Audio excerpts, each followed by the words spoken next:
Halo, apa khabar? Saya Will daripada mamilin.com.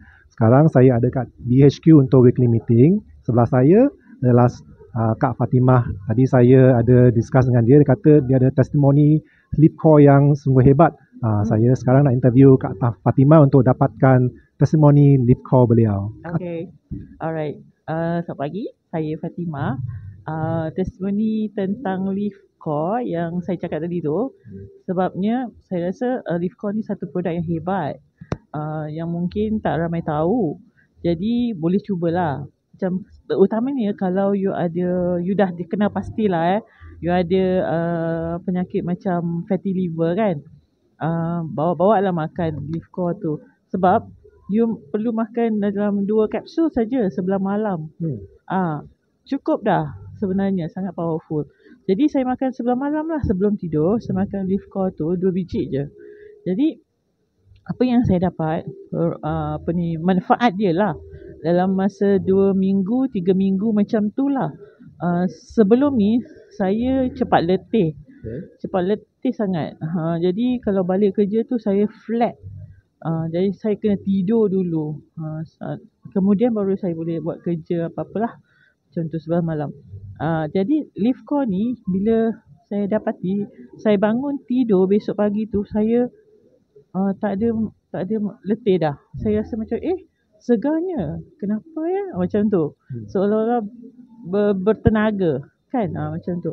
Kemudian lepas 4 minggu, 5 minggu macam tu, saya perasan bila saya basuh muka, saya nampak dekat muka saya, dulu tu ada banyak skin tag. Dulu ada banyak blackhead. Hilang. Hilang. So unbelievable kan? Wow. That's why orang kena makan Leaf Core. It's a very very powerful product. Wow.